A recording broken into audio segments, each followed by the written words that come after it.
Conoce toda nuestra programación en www.divoxradio.com. Ya estamos de vuelta, amigos y amigas. Ahora estábamos conversando, recuerden, con Nicolás Manoditz, que es nuestro asesor experto en industrias creativas y en economía creativa en general de Corfo, y también con Felipe Mujica, quien es el gerente de Chile Creativo, un programa Transforma apoyado por Corfo. Y nos quedamos con una pregunta con Nico. Nico, toda tuya la respuesta, y voy a ir súper rápido, ni siquiera la voy a recordar, porque o si no, se nos va a ir el tiempo volando. Los desafíos son inmensos porque involucramos muchos sectores. Entonces, una de las cosas que hemos trabajado con Felipe, y lo trabajamos también en su momento con la que estaba encargada del área, la Isidora Cabezón, fue en su momento decir, ok, ¿qué hacemos si no podemos abordar todos los sectores? Agrupémoslo entonces. Entonces, tenemos a servicios creativos, bienes creativos, experiencias creativas, etcétera. Entonces, vámonos agarrándonos un poco de la cadena productiva y decir, mira, la gente que está exportando servicio está teniendo en general los mismos problemas o las mismas barreras de entrada o los mismos desconocimientos. Entonces, ahí hay un problema esencial en algún momento, decir, ¿sabes qué? Por más que hayan sectores en donde nosotros le hayamos puesto más foco, eso no quiere decir que los otros sectores no tengan también un potencial de crecimiento y quizás esta es la mejor manera de abordarlo, pero tiene una complejidad, porque cuando te piden datos, los datos de la economía creativa en general, de los sectores creativos, tienen dos problemas principalmente. Una, son sectores que están bastante segregados, son en teoría siguen siendo 12 sectores, entonces están muy separados, son empresas que son bien distintas entre sí, pero por otro lado hay un nivel de informalidad que no es menor, entonces hay una parte de la historia que no tenemos y ahí es donde yo creo que es esencial también la labor del Estado. Un ejemplo de lo que se ha ocupado para resolver eso fue una iniciativa que particularmente a mí me gusta mucho, que el Observatorio Digital de Música Chilena se intentó por muchos tiempos levantar datos a través de iniciativas. Esto fue una iniciativa que salió en parte de la hoja de ruta del programa Chile Creativo. Se trabajó con el Ministerio de las Culturas, se trabajó con la Sociedad Chilena de Derecho de Autor, la SCD, con el sector de la música, con el gremio de los sellos independientes y Mi Chile. Entonces, el lograr iniciativas de manera coordinada con sectores privados para potenciar la data, eso ya es fundamental. Y la gente le echa, yo creo que tiene los estudios en general, tienen una mala reputación en el sentido en que, oye, sabéis que ya no queremos más estudios, queremos hacer cosas, y yo me alineo con eso, tienen absolutamente razón. Pero es muy complejo del Estado hacer cosas a ciegas. Claro. Y este ya es un sector muy riesgoso.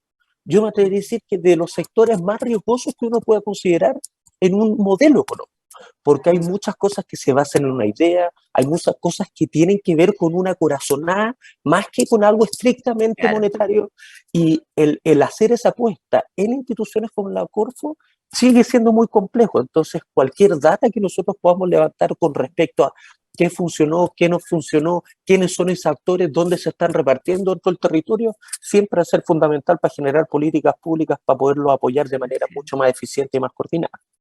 Así es. Oye, Felipe, estuvimos hablando también en nuestra pausa, estos paralelos que hay entre la creación, tanto científica, tecnológica, y la creación de las disciplinas del arte y la cultura. ¿Tú podrías contarnos un poco si existe este paralelo? Nosotros hemos visto algunas como semejanzas, y sobre todo dentro del proceso. Yo creo que hay cosas así, porque del área más tecnológica que nos están mirando ahora, que no son del área de la industria creativa, también de decir, sí, se parecen. O sea, durante todo el trabajo de Chile Creativo, tratando de fomentar la industria creativa, siempre nos hemos topado con, digamos, con el problema de por qué elegimos los sectores que elegimos, digamos, o por qué partimos con cultura si en el fondo todo es creativo, o todo es potencialmente creativo. Nosotros nos hemos asomado a ese tema un poco con la idea de la creatividad como recurso, digamos, humano, renovable, y que depende un poco de su implementación y un poco también la creatividad dentro del proceso de innovación, o sea, como parte de ese proceso. Ahora, hay en esa conversación, siempre que hemos trabajado con artistas, sobre todo, gente más de las artes visuales o más quizás de la poesía y todo eso, siempre mencionan, digamos, el proceso de creación artística, lo mencionan como un proceso paralelo, o que rima, o que tiene eco, ¿no es cierto?, en el proceso de creación científica. O sea, el método de investigación científica tiene muchos paralelos con el método de investigación artística. Y muchos artistas, muchos creadores se ven así, digamos. Entonces, evidentemente que hay un paralelo. Pero por el lado, yo creo, institucional, de cómo se coordina la Corfo, por ejemplo, el Ministerio de Economía, con cada uno de estos ministerios sectoriales, o sea, cómo se coordina la Corfo con el Ministerio de Ciencia, cómo se coordina la Corfo con el Ministerio de las Culturas, las Artes y el Patrimonio, ahí, claro, toca separar aguas en el fondo, o identificar, digamos, qué es lo que haces tú y qué es lo que hago yo, desde el punto de vista de cada una de las instituciones.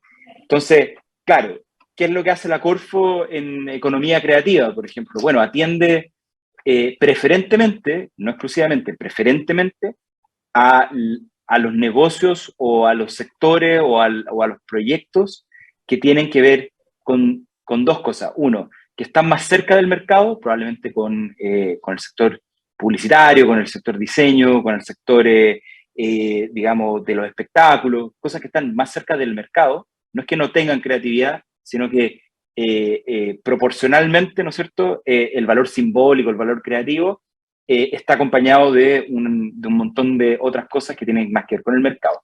Eso por una parte, pero además que el proyecto tenga que ver más con, digamos, para poder evaluarlo, se necesiten herramientas de evaluación de proyectos económicos, digamos, de proyectos de fomento productivo.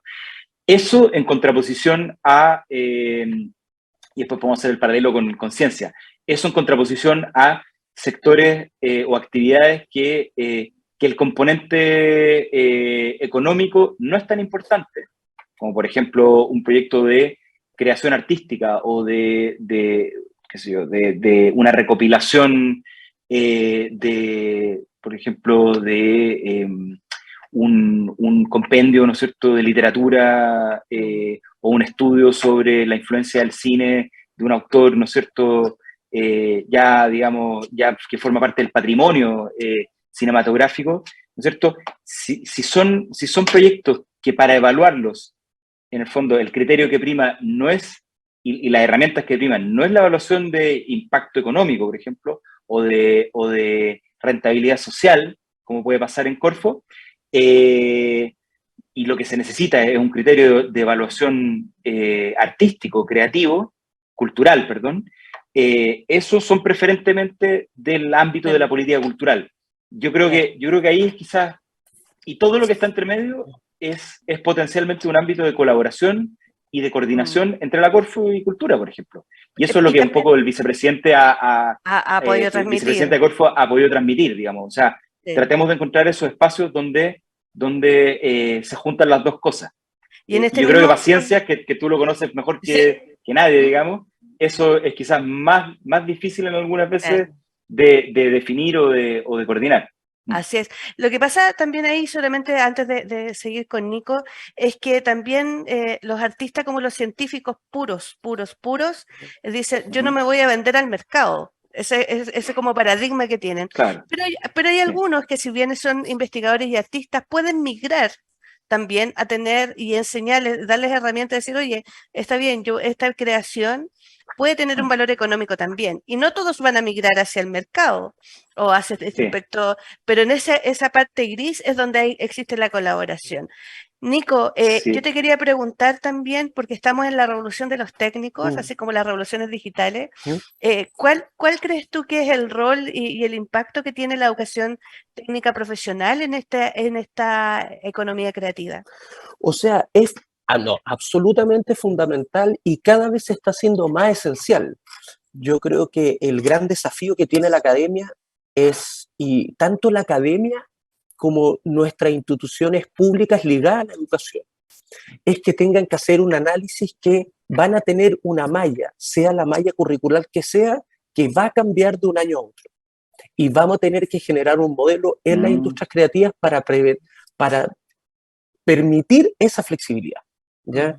Cuando tú ves en general, y hago un guiño a un director de animación, a Germán Acuña, que sacó hace poco un largometraje que se llama Nahuel, el libro mágico, que tuvo apoyo la Corfo también. Y me comentaba, ha estado viajando por el mundo, me comentaba, y decía, Nico, me llegan proyectos de animación. Y hay una cantidad, después de Historia de un oso, en Chile, la cantidad de gente que entró a estudiar animación explotó. Ya explotó no solo por el interés, sino porque hay muchas universidades y particularmente institutos que tienen esa carrera y están recibiendo alumnos. Y me dice, yo no te puedo parar 100 o 150 animadores acá en Chile que puedan tener el nivel para poder animarte 4 capítulos de Rick and Morty, por ejemplo. ¿Ya? Y las empresas de animación en Chile están teniendo esa recepción ahora. Tienes muchas empresas de animación, y eso es por tirar solo un ejemplo, que están recibiendo proyectos, que están trabajando a una escala internacional, pero que no les da para tener ese espacio en donde ellos mismos, aparte de ser empresa, sean academia. Entonces, claro, los que se están tratando de permitir ese espacio es porque dicen, mira, no quiero perder pega, ¿ya? Claro. Pero pega hay. Y hay una cosa que no tenemos que olvidar también, y que yo tuve la suerte de venir de esa escuela en ese sentido.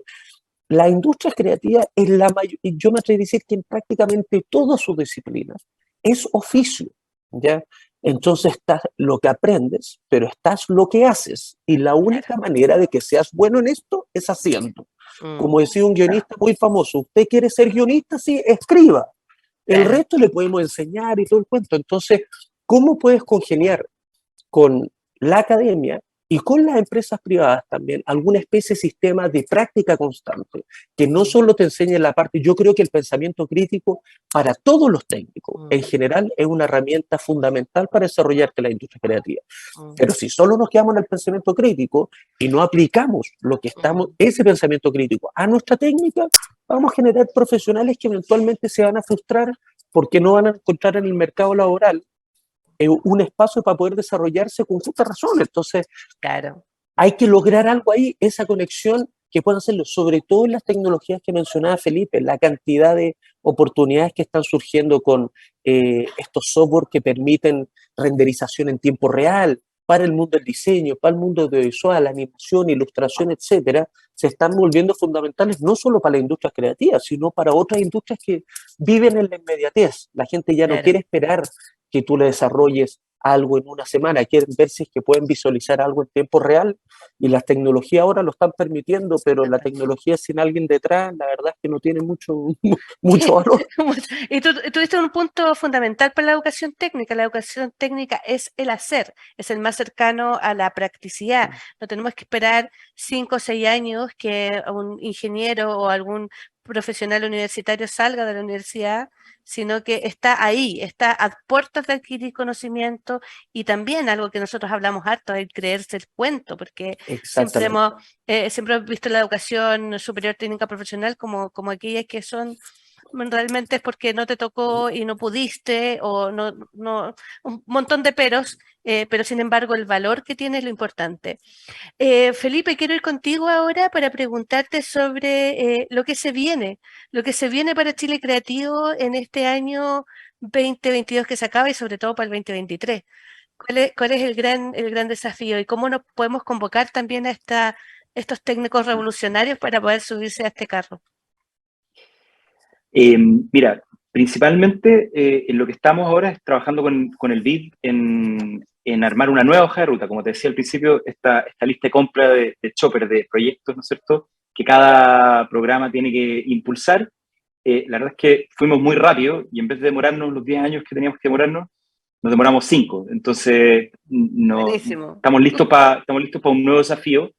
Y también la lista anterior estaba basada en un diagnóstico pre-pandémico, pre-explosión de realidad virtual, pre-explosión de los software de renderización en tiempo real. Bueno, por ejemplo, hay una empresa chilena además, que se llama Runway ML, ¿no es cierto?, que está compitiéndole con renderización y con generación de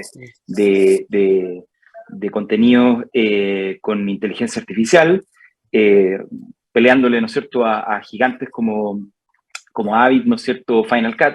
Entonces, nosotros partimos el programa, voy a caricaturizarlo, en un mundo en el que cuando hicimos los desafíos y los proyectos, el problema del cine chileno, ¿no es cierto? El problema del sector audiovisual era, por ejemplo, que el público chileno no iba tanto a las salas de cine, entonces las películas no duraban tanto en cartelera, cosa que sigue siendo un problema, pero ya no es lo que está determinando a la industria, ¿no es cierto? No. Ahora, el tema de la industria es que se puede hacer postproducción, ¿no es cierto?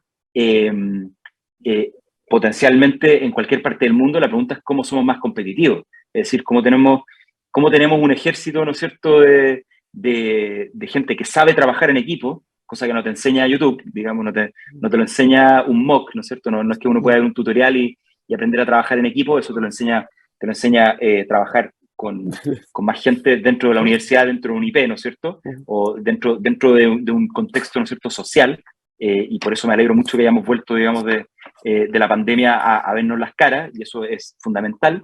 Pero también cómo estamos al día, ¿no es cierto?, con esas innovaciones, porque hoy día es Runway ML, y Midjourney, y mañana va a ser la siguiente chupada del mate, digamos. Eso no va a parar nunca de evolucionar. La pregunta es cómo, en el fondo, más que formar, como en el pasado, ¿no es cierto?, a gente que sabe trabajar con una moviola, ¿no es cierto?, hoy día, cómo tenemos gente que entiende cómo es un proceso de producción, ¿no es cierto?, remoto, con tecnologías que están cambiando todo el rato, con formatos que están cambiando todo el rato, y con clientes que saben que eso está cambiando todo el rato.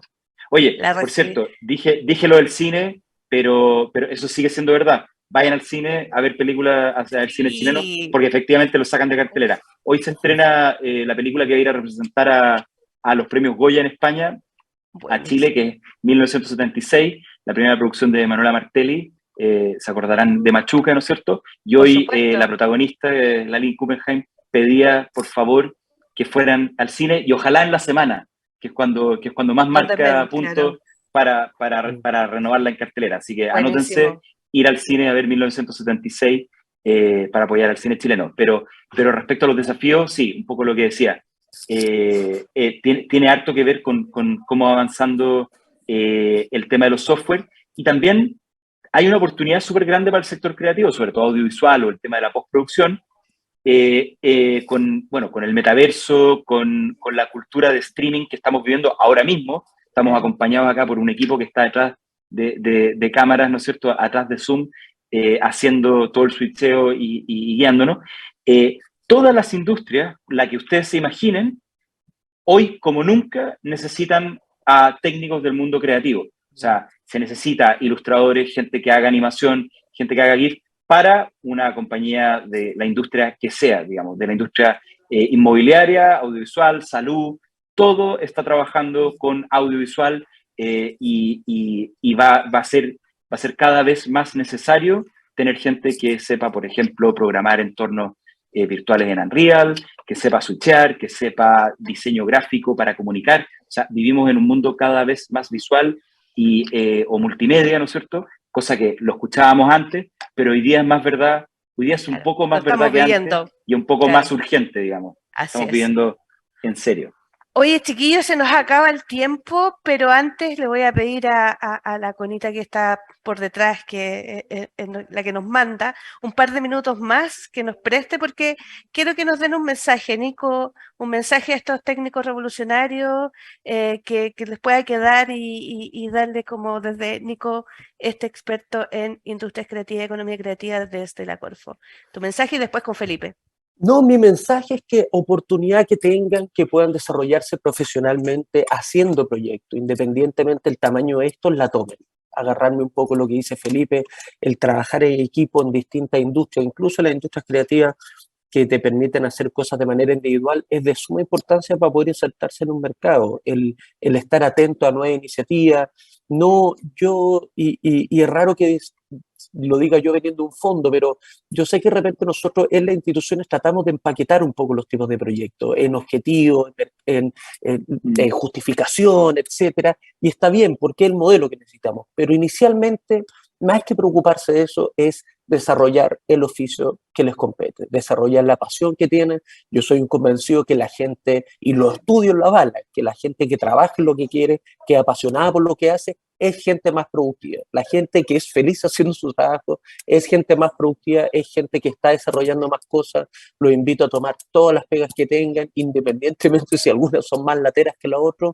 Hablen con la gente de su comunidad, digan qué quieren, qué necesitan. Yo creo que teniendo esa información a la mano, vamos a poder sacar mejores profesionales en este país, desarrollar tantas industrias que tenemos que todavía están incipientes, que yo creo que tienen un tremendo potencial. Muchas gracias, Nico. Felipe.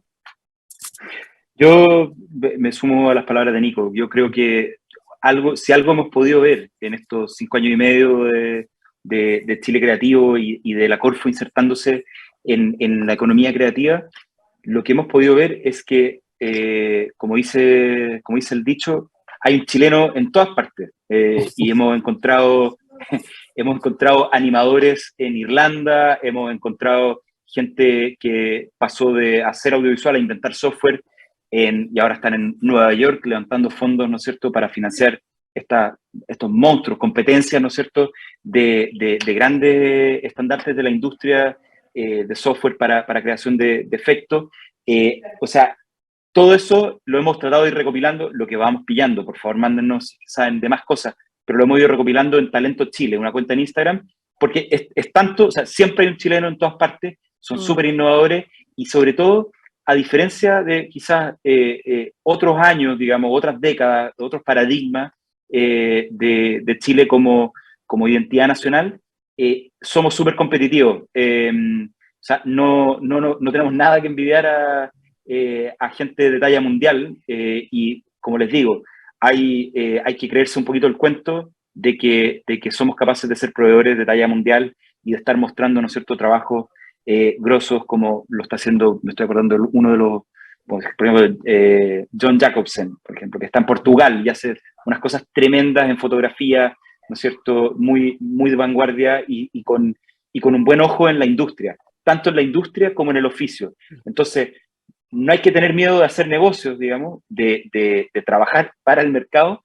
pero tampoco soltar nunca un ojo crítico y un estándar de calidad artística, profesional, ¿no es cierto?, que permita además distinguir un poquito el trabajo, porque la competencia, si bien es cierto que hay un montón de oportunidades, también hay un montón de competencias, digamos. Se globalizó la cosa. Así que, pero eso, los invito a mirar ahí, a inspirarse en @talentochile, en la cuenta de Instagram en la que hemos ido tratando de anotar todo lo que encontramos, cada chileno, chilena que podemos destacar, está lleno de cosas interesantes.